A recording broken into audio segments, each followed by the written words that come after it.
teman-teman di KPK atau mantan-mantan KPK itu jangan bangga kalau ada OTT. Itu berarti ekosistem kita nggak bagus. Jadi kita jangan cakar-cakaran kadang-kadang yang nggak perlu. Seperti saya lihat kadang-kadang kita senang kalau ada masalah. Ya pasti ada masalah. Nggak mungkin semua lurus. Kalau nanti lurus-lurus di sorga aja kita. Kalau masih di bumi ini masih pasti ada masalah. Tapi kita bisa menyelesaikan secara bertahap. Jadi kalau ada orang bilang ibu kota itu akan ada masalah, kita sudah hitung tidak ada masalah. Dan termasuk tadi makan bergizi, dengan tadi rencana presiden terpilih untuk membangun 20 sekolah SMA unggul di Indonesia untuk mencari krem de la krem anak-anak Indonesia yang nanti kita kirimkan ke iFelix. Dan itu juga sekarang sedang berjalan. Kami sudah bicara dengan dalam high level dialog dengan Cina sehingga mereka membuka 50 slot untuk anak-anak pintar Indonesia masuk di Tsinghua.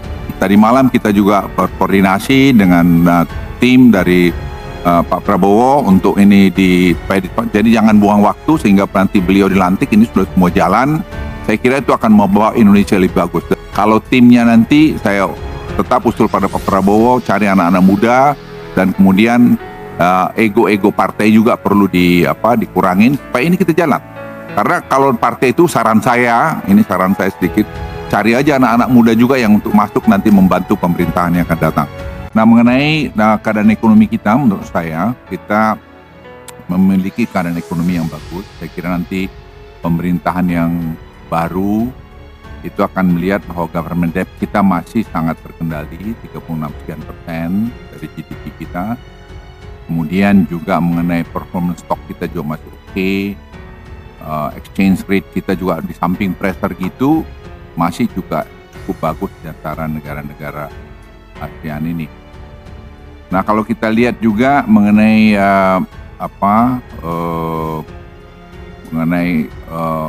peningkatan efisiensi melalui digitalisasi, itu Simbara itu saya kira memberikan hal baru, source of revenue pemerintah, yaitu misalnya tadi batu bara, kelapa sawit, sekarang nikel juga, dan kemudian timah. Timah itu terus terang jujur agak terlambat kita memasukkannya ke dalam Simbara, tapi sekarang ongoing semua itu, dan dengan ada GovTech ini jalan dan sekarang kita tersempurnakan, itu saya kira akan membuat Indonesia akan lebih baik. Jadi korupsi pasti akan berkurang dengan banyak, dan kalau Bapak Ibu lihat dengan e-katalog, dengan belanja pemerintah 3.000 triliun, itu semua bertahap kita masukkan di e-katalog. Sekarang tidak ada OTT lagi. Jadi kita juga, saya teman-teman di KPK atau mantan-mantan KPK itu jangan bangga kalau ada OTT. Itu berarti ekosistem kita nggak bagus. Jadi itu yang kita perbaikin sekarang. Dengan semua orang belanja ke mesin, tidak ada peluang lagi atau makin kecil peluang orang tadi untuk melakukan hengki-pengki di luar. Itu yang menjadi tujuan kita. Jadi dengan sekarang masuk di nikel, masuk di batu bara, Anda melihat penerimaan negara di batu bara, saya kira bisa dilihat itu meningkat baik karena orang tidak akan bisa ekspor batu baranya tanpa dia masuk di dalam Simbara ini. Kalau dia sudah masuk Simbara, dia itu tidak akan bisa keluar dari biaya cukai kalau dia belum masuk. Jadi digitalisasi ini menurut saya salah satu game changer yang banyak kita tidak sadar bahwa itu sedang berjalan sekarang dalam pemerintahan ini. Apalagi kemarin Presiden sudah meluncurkan GovTech, itu kita menyatukan semua 27.000 lebih apps yang ada di pemerintahan, yang ada di kementerian dan lembaga. Nah itu saya berharap dalam beberapa waktu ke depan itu akan berjalan bertahap dan kita akan punya nanti single ID, digital ID, dan sekarang dengan begitu nanti seperti misalnya subsidi pupuk sudah akan targeted langsung pada orangnya dan dia harus beli nanti kepada e-katalog. Itu segera akan jalan. Nah itu 30 triliun kita pasti hemat. Yang selama ini bertahun-tahun saya pikir selalu jadi masalah di sana dan beberapa menteri yang menjadi sasaran karena tadi kesalahan mengurus itu. Nah saya pikir ini perlu diapresiasi kerja keras dari tim. Di tempat saya ada ini saudara Odo, mana Odo ini? Odo yang tadi mengerjakan itu dengan Seto. Mana Seto? Mas Seto. Itu mereka yang membuat ini semua dan dibantu 400 anak muda Indonesia yang membuat tadi GovTech ini. Itu dengan gaji yang kita bikin range antara 80 sampai 120 juta. Nah ini saya pikir penting kita ketahui bahwa ternyata kalau kita mau bisa. Dan tidak gampang, tapi kalau kita mau, kita memperbaiki semua bisa. Jadi kita jangan cakar-cakaran kadang-kadang yang tidak perlu. Seperti saya lihat kadang-kadang kita senang kalau ada masalah. Ya pasti ada masalah. Tidak mungkin semua lurus. Kalau nanti lurus-lurus, sorga aja kita. Kalau masih di bumi ini, masih pasti ada masalah. Tapi kita bisa menyelesaikan secara bertahap. Kemudian juga kalau saya menyampaikan sini, Bapak Ibu sekalian, pertumbuhan ekonomi melalui industrialisasi, hilirisasi ini terus berlanjut. Kalau Bapak lihat slide ini, Ibu, dulu kita mungkin ekspor 1,5 triliun atau miliar dolar atau 2 miliar dolar. Tahun lalu kita sudah 40 miliar dolar. Jadi ini kalau tanpa ini ekonomi kita hari ini sudah akan goyang. Dan tahun 2028 saya kira kita bisa dekat 70 miliar dolar karena kita sudah produksi prekursor, katot dan sebagainya. Ini saya kira juga orang banyak tidak paham ada game changer, ada satu proses yang sedang berjalan di tempat kita. Dan itu sebabnya kami fokus masih menyelesaikan Kalimantan Utara. Karena investasi Kalimantan Utara dengan petrochemical tadi, itu investasi yang sangat besar, beberapa puluh miliar dolar, itu bisa 4% kepada PDB kita ke anunya, dampaknya. Jadi saya pikir hal-hal semacam ini saya sangat bagus. Kita dan ini sekarang kalau Bapak lihat, Ibu lihat di ujungnya itu daur ulang. Jadi semua 97% ya, 97-98% kita bisa ekstrak lagi nikel yang ada di sana. Saya juga ingin melaporkan pertama kali Indonesia masuk dari London Mineral Exchange di London yang selama ini kita di-ignore. Nah dengan kita masuk maka Indonesia sekarang itu mimpi saya yang menentukan harga nikel di dunia. Itu sebabnya Australia marah. Karena merasa kok Indonesia bisa. Ya kita bisa. Bangsa ini bangsa hebat kok. Ya manakala ada kita kurang lebih selama ini di toko-tokoin ya bodohnya kita. Tapi sekarang kita buktiin, we prove it. Nah saya juga ingin laporkan tim kami dengan tim European Union sudah negosiasi, sudah mau negosiasi mengenai pelarangan kita ekspor nikel ore ke mereka. Jadi mereka bilang ya tapi yang prekursor katodnya kalian jangan jangan lagi larang. Kita nggak larang, tapi saya bilang kami juga punya hak untuk survive. Nggak bisa kalian dikte kami. Jadi kita sekarang nikel ore menjadi tadi stainless steel itu di situ pertambahan yang sangat tinggi sekali. Jadi Bapak Ibu sekalian, ini strategi-strategi yang kita jalankan dan yang terakhir juga saya ingin laporkan, kemarin ada tokoh dari Amerika datang, kita coba satukan, masuk di Mine ID atau di mana yang miliki nikel ore besar Indonesia, sehingga di dalam itu ada Amerika, ada Abu Dhabi, ada teknologi Cina, ada Indonesia. Sehingga kita nanti Inflation Reduction Act itu, kita bisa bermanuver untuk bisa masuk di Amerika.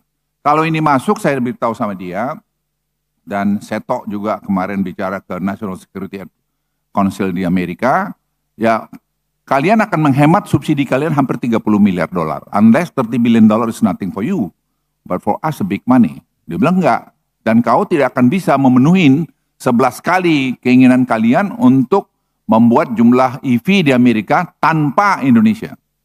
Jadi kita membuat juga mereka tergantung sama Indonesia, tapi kita juga memberikan solusi pada dia, dan dia harus melihat kita menjadi partner, bukan orang yang negara yang bisa diatur-atur oleh mereka. Kemudian digitalisasi saya sudah singgung tadi Bapak Ibu sekalian menjadi kunci optimalisasi penerimaan dan kualitas belanja negara dan kualitas pelayanan publik. Karena ini menurut saya yang sangat penting. Jadi tidak bisa tanpa digitalisasi. Tanpa digital pasti korupsi jatuh. Sekarang saya hakul yakin bahwa korupsi itu pasti turun, efisiensi akan baik, dan itu akan berpengaruh pada PDB kita.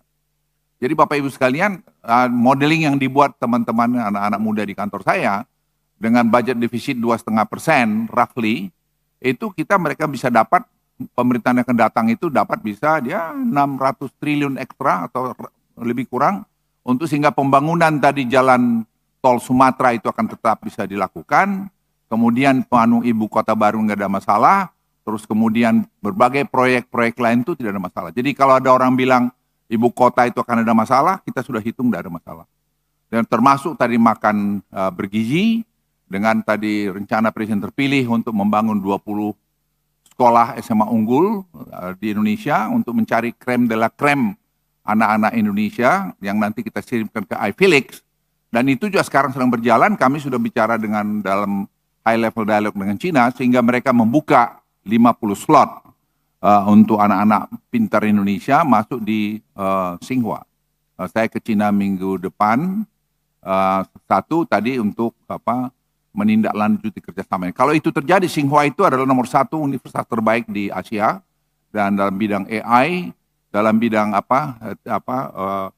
teknologi, science and engineer, dan itu sama seperti Harvard dan MIT ataupun dari Stanford yang ada di Amerika. Jadi satu era di Pak Jokowi ini saya kira sudah dibangun satu ekosistem yang makin baik ke depan, yang bisa membuat Indonesia makin baik. Nah, ini menyangkut agenda utama tersebut diselaraskan dengan komitmen Indonesia dalam mengurangi karbon emisi dan pencapaian net zero emission kita. Dan ini saya pikir dengan kita memiliki tadi carbon capture storage yang bisa sampai 450 jod ya, 700 gigaton, itu saya kira angka yang sangat magnitude yang sangat besar, dan itu membuat kita kuat karena tidak akan ada zero emission tanpa carbon capture storage ini. Karena apapun itu harus CO2 harus diinjek tadi ke perut bumi, dan itu kita punya, dan itu bisnis sangat-sangat besar. Dan itu saya pikir nanti petrochemical di dunia dia pasti akan minta injeksi kita, dan sudah minta sekarang. Dan tapi kita tawarkan, kenapa kau tidak bangun petrochemical di Indonesia? Sehingga seperti di Kalimantan Timur itu di sana aja banyak depleted reservoir atau salin eco-fire. Itu mereka akan kita tarik pipanya nanti dari mana, dari North Kalimantan itu untuk tadi diinjek ke perut bumi di sana. Ini Bapak Ibu sekalian juga membuat source of revenue negara ke depan. Bapak Ibu sekalian, saya juga melaporkan kami mengenai ini bekerja terus mengenai NDC ini.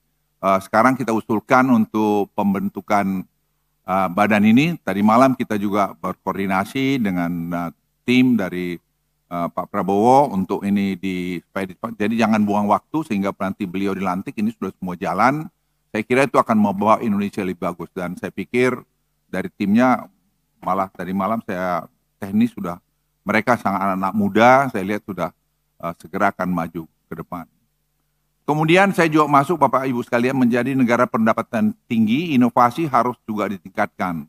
Ini kuncinya human capital. Kalau kita lihat slide ini, inilah posisi kita Bapak Ibu sekalian, tidak gampang tapi doable, sangat bisa kita lakukan. Kalau timnya nanti saya tetap usul pada Pak Prabowo, cari anak-anak muda, dan kemudian ego-ego partai juga perlu dikurangin supaya ini kita jalan. Karena kalau partai itu saran saya, ini saran saya sedikit, cari aja anak-anak muda juga yang untuk masuk nanti membantu pemerintahan yang akan datang. Ada satu Bapak Ibu saya ingin laporkan. Kita sudah bentuk hasil dari G20, yaitu Global Blended Finance Alliance G20 Bali. Di situ dalam struktur itu jadi international organization, kita ada masukkan tadi family office. Apa itu family office? Saya juga baru tahu Bapak Ibu. Family office ini di mana orang-orang luar naruh dananya di situ tanpa bunga, ya, di Indonesia. Jadi ini terjadi kita lihat di Singapura, di Hong Kong, di Abu Dhabi, di mana-mana. Di Singapura itu ada 1.500 family office. Dan ada 1,6 triliun US dollar saja yang nangkring di Singapura. Saya lapor Bapak Presiden, masa kita nggak bisa Pak bikin ini. Tapi mereka minta common law. Supaya common law dan arbitration internasional, supaya secure. Ya yang kita pajak adalah tadi investasi dia. Investasi dia. Dan mereka sangat senang dan sekarang kita siapkan Bali untuk menjadi tempat itu. Jadi saya mohon dukungan dari parlemen juga, dan kami sudah menyiapkan ini. Tadi pagi saya baru zoom call dengan 6 konsultan untuk finalisasi. Saya juga ingin mengundang Bapak nanti siapa dari Pak Said untuk nanti hadir pada waktu kami akan bicara sama mereka, memfinalkan sebelum kami bawa ke ratas. Karena menurut hemat saya ini satu perubahan luar biasa karena orang-orang kaya itu bilang ke saya waktu di Bali, kami pengen juga taruh duit di Indonesia, tapi bisa nggak kalian bikin common law, bikin arbitration internasional dan sebagainya. Saya bilang bisa kita bikin, kalau bisa di Singapura, bisa di Abu Dhabi, bisa di Hong Kong, kenapa tidak bisa di sini? Saya lapor Pak Presiden, sepanjang kita dapat duit, Republik dapat duit, dia taruh duitnya di sini 100 miliar, 200 miliar dolar secara bertahap, itu saya kira bagus. Karena kita juga sudah berikan golden visa kepada banyak tokoh-tokoh dunia. Mengenai IKN itu tidak ada masalah. Yang masalah yang jadi pimpinannya. Jadi kalau orang belian ada, tidak ada investasi, pembangunan, semua jalan. Ya ada yang lambat sana sini, ya biasalah itu. Tidak ada isu. Dan memang banyak masalah yang lalu yang kita tuntaskan sekarang ini. Dan overall menurut saya tidak ada isu mengenai ibu kota. Apalagi sekarang pelaksana tugasnya Pak Menteri PUPR, beliau sangat cepat. Kami membantu, saya tok dengan tim membantu tadi pembebasan tanah yang 2.000 hektar lebih kurang bermasalah.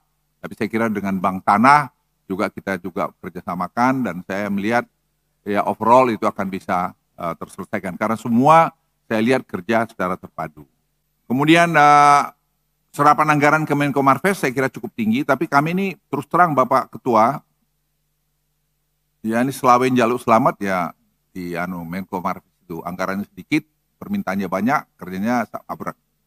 Jadi kita mohon banget kepada teman-teman di Banggar untuk memperhatikan mengenai ini, karena kasihan kalau Bapak datang kantor saya di lantai 21 ya, itu kayak gudang Pak. Kita mau cari 20 miliar aja untuk merenovasi itu tidak ada. Jadi saya kadang-kadang ya saya malah pernah bayar sendiri uang hotel saya karena kekurangan anggaran tidak ada. Dan ini si Odo saya punya Sesmenko ya kita coba tapi saya pikir it's about time, tidak bisa juga gini ya. Ini kalian tuh enak aja penerimaan kalian kami bantu dengan tadi Simbara dengan ini segala macam.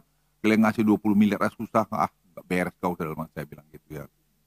Ya nggak adil itu menurut saya. Jadi saya pikir ya saya berani ngomong itu karena saya pikir I prove it, ya, I deliver.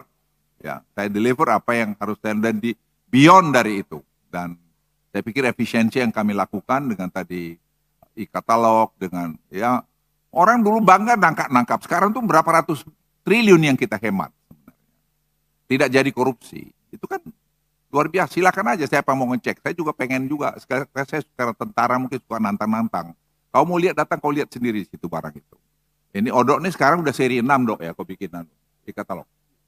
Seri 6, jadi kita perbaikin terus itu. Karena ada juga orang yang masuk, mencoba berubah-ubah. Jadi sekarang anomali harga, itu langsung kita perbaikin. Dan sekarang ada, dan saya minta KPK, pahala dari KPK, kalian ikut mengawasin, dan kalian harus bisa ikut nangkap di situ. Jadi itu bisa dipidanakan. Seperti ini saya kira berjalan akan bawa Indonesia lebih bagus ke depan.